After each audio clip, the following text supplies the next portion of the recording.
Hello' and welcome to our academy. So' আপোনালোকে থাম্বনেইলত কুৱেশ্যনটো already পাইছে যে 1800 টকা 2 বছৰৰ বাবে টাইম কিমান 2 বছৰ চক্ৰবৃদ্ধি হাৰ কম্পাউণ্ড ইণ্টাৰেষ্টত 16 সমস্ত 2/3 মানে 16 2/3% কিমান পাৰ্চেণ্ট হ'ব 2 বছৰ পাছত, হয়নে? গতিকে কুৱেশ্যনটো আপোনালোকে দেখিলে। চ' এইটো আমি কেনেকৈ কৰিম? আপোনালোকে এইটো কৰাৰ আগতে যেতিয়া শ্বৰ্ট ট্ৰিকটো কৰাৰ আগতে এইটো জানিব লাগিব যে 50% মানে 1/2 জানে, 25% মানে 1/4। যদি এইখিনি কথা আপোনালোকে নাজানে, মোৰ পাৰ্চেণ্টেজৰ এটা ভিডিঅ' আছে ওপৰত, লিংকটো যিটো আছে লিংকত গৈ আপোনালোকে ভিডিঅ'টো চাব। ইয়াত লিংকটো পাইছে চাগে, লিংকত এই ভিডিঅ'টো চাব। ইয়াত মই এইখিনি ডিটেইলছ কৈছোঁ, আপোনালোকে ভিডিঅ'টো ভালকৈ চাব গোটেইখিনি। তাৰ পৰা আপোনালোকে কমপ্লিট লিষ্টটো পাই যাব। গতিকে তাৰ পৰা আমি গম পাম যে 16 সমস্ত 2/3 যিটো আছে এইটো যেতিয়া পাৰ্চেণ্টেজক যেতিয়া আমি ফ্ৰেকশ্যনেল লৈ যাম এইটো 1/6 হয়। ঠিক ইয়াৰ কথা এতিয়া মন কৰিব, এইটোৰ গোটেইটোৰ মানে যদি 1/6 হয়, ইমানকৈ বাঢ়ি যায় বুলি কয়, সেইটো মানে কি? প্ৰতি বছৰে 16 সমস্ত 2/3 বাঢ়ি যায়। 16 সমস্ত 2/3 যদি বাঢ়ে মানে কি? 16 সমস্ত 2/3 যদি বাঢ়ে তেতিয়াহ'লে 6ৰ পৰা 1/6কৈ বাঢ়ে, হয়নে? 1/6কৈ বাঢ়িলে 6ৰ পৰা 7 হয় প্ৰতি বছৰে, হয়নে? 6ৰ পৰা 7 হয়। গতিকে প্ৰথম বছৰ 6ৰ পৰা 7 হ'ল, ছেকেণ্ড বছৰ 6ৰ পৰা আকৌ 7 হ'ল। এতিয়া এই দুটা এটা কাম কৰিব, পূৰণ কৰি দিব। এইটো 36 হ'ল, এইফালে কিমান হ'ব? 49।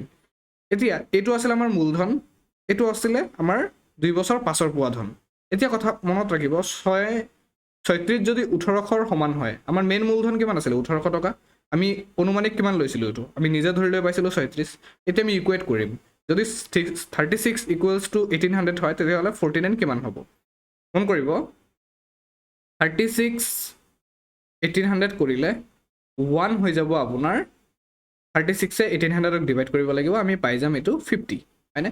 1 যেতিয়া আমি 50 পাম, আমি 49 পোৱাৰ কাৰণে কি কৰিম? যেতিয়া আমাক 49 লাগিব তেতিয়া ইয়াক 49ৰে ইনটু কৰি দিম, হয়নে?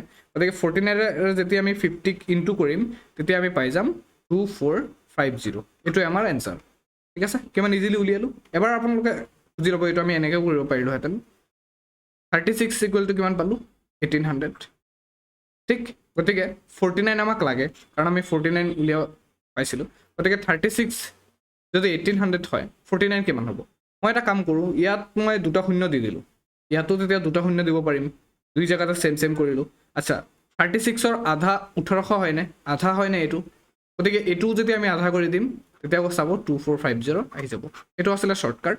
আপোনালোকৰ ভাবিছোঁ ভিডিঅ'টো ভাল লাগিলে। যিসকলে বুজি পোৱা নাই এবাৰ ভিডিঅ'টো ৰিপিট কৰিব, লাহে লাহে বুজি পাব। আৰু ভিডিঅ'টো কেনেকুৱা লাগিলে, ট্ৰিকটো কেনেকুৱা লাগিলে কমেণ্ট বক্সত জনাব।